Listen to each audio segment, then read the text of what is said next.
What is your first impression, like your first take about what's going on in the state of New York, what just happened with that rally?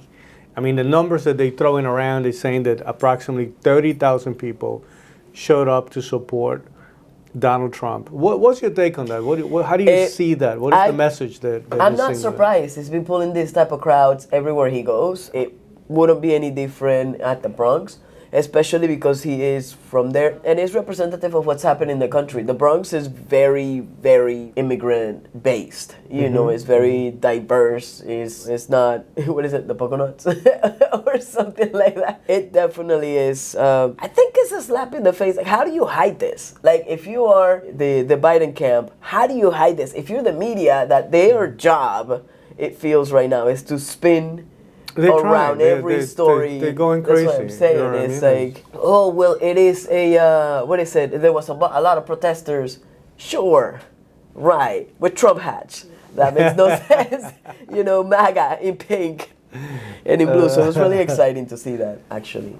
I think it's a little funny to see the media, you know, like losing it, completely losing it, reacting. How is this even possible? I think that there is an incredible possibility taking place here. I'm not saying that I would love to see him flipping New York. I would love to see him there is no way getting to the point where New York, I'm hoping that's just my hope.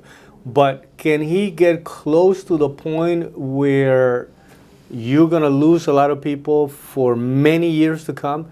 Because that what's actually happening right now is for the first time you're hearing people saying, hey, I've been voting Democrat my whole life.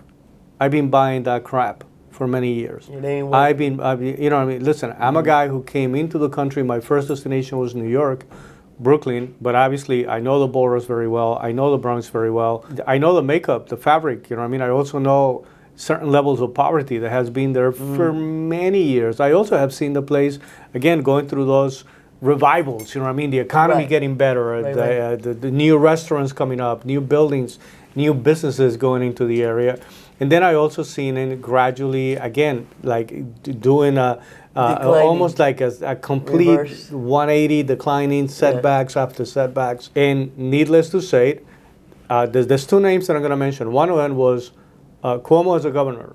You know what I mean? Had things actually happening in a more balanced way than the current governor, which she essentially took over when he was removed from office, right? It's extremely painfully obvious that things are not going well since she took office. And then you go from the days where Trump was as president, which Cuomo also happened to be during those days, right? And it's almost like they tried to say nice things to each other, but then everybody remember, no, you're in that camp. And I'm in this camp, and I got to do my job. And they went at it in a way that even Chris Cuomo was saying that he's having a hard time saying good things about Trump because he doesn't forget, you know what I mean, what he put the family through. Right. And I get it. Listen, I like the fact that he's, loyal to his family, and I respect that. You know what I mean? That's when you're talking about last names, when you're talking about Kennedys and Clintons, and the Cuomos are right there. You know what I mean? These guys are royalty in one way or the other when it comes to politics. You know, his father was also a governor in New York. By many people's measure, you know what I mean, he was actually a good governor. But here we are. You're talking about going to the Lion's Den. You're talking about Ocasio-Cortez's backyard. At some point, even making fun. First of all, they made fun of the people that were going to attend. That's your own people. You know? That's your literally, this is your backyard. You're making fun of your own backyard. You're making fun of. The other thing is that are they really that blind not to see or not willing to accept the fact that some people are truly, really flipping from one position to the other, saying we're not able to support this anymore, and we're not going to do it anymore. We at this point we're looking for something else, and this is not just to get. See, the last election was a no Trump, no matter what type of election. So it doesn't matter. I think that Hillary Clinton keeps saying, oh, "Man, I missed this opportunity, right?" Because she would have been president in the last election. She would have, because everybody was like, "Forget about. We got to get Trump out of power." So and so. Now it's like, it's not just a no Joe Biden no matter what. There's a little bit of that.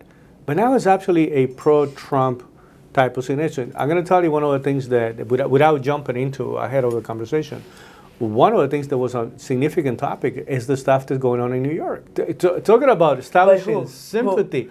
People were literally saying, like, you know what I mean? Like, we're witnessing the stuff that's going on.